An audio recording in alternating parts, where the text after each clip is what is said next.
হঠাৎ করেই রাজধানীর ৯টি বাসে আগুন দিয়েছে দুর্বৃত্তরা। নাশকতা সৃষ্টির জন্য পরিকল্পিতভাবে বাসে আগুন দেওয়া হয়েছে বলে প্রাথমিকভাবে পুলিশ ধারণা করছে। এদিকে নগরীতে ককটেল হামলার সময় পুলিশ এক ব্যক্তিকে আটক করেছে।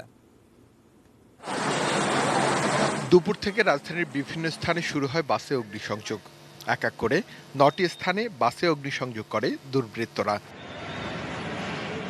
অগ্নিসংযোগের ঘটনার শুরুটা শাহজাহানপুর থেকে, এরপর শাহবাগের আজিজ সুপারমার্কেটের সামনে, মতিঝিলের মধুমিতা সিনেমা হলের কাছে, গুলিস্তানের গোলাপশাহ মাজার এলাকা, বংশালের নয়াবাজার, প্রেস ক্লাব, পল্টনের বিএনপি অফিসের বিপরীত দিকে, ভাটারা থানার কোকাকোলা মোড়ের কাছে বাসে আগুন দেয় দুর্বৃত্তরা।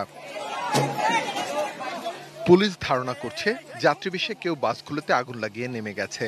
তবে কে বা কারা লাগিয়েছে, কেন লাগিয়েছে তার কারণ জানা যায়নি। আগুনের সাথে জড়িতদের সিসিটিভি ফুটেজ দেখে শনাক্ত করার চেষ্টা করছে পুলিশ। উত্তরাতে এবং সিরাজগঞ্জে দুইটি সংসদীয় আসনের উপনির্বাচন ছিল, তো এই দিনটাকেই সন্ত্রাসীরা বেছে নিয়েছে। তারা বিভিন্ন গাড়িতে অগ্নিসংযোগ করে নাশকতার সৃষ্টি করেছে। বিকাল দুপুর 12:30 থেকে সন্ধ্যা পর্যন্ত এই ঘটনাগুলো তারা ঘটিয়েছে। এই ঘটনার পরই রাজধানীতে টহল বাড়িয়েছে পুলিশ। অগ্নিসংযোগের ঘটনায় জড়িতদের ধরতে অভিযান চলছে বলেও জানানো হয় পুলিশের পক্ষ থেকে। নাশকতা যারা ঘটিয়েছে তাদেরকে আমরা ভিডিও ফুটেজ, সিসি ক্যামেরা সহ আমাদের আরও যে তদন্তের যে অন্যান্য উপায়গুলো আছে সেগুলো দিয়ে তাদেরকে আইডেন্টিফাই করার চেষ্টা করেছি।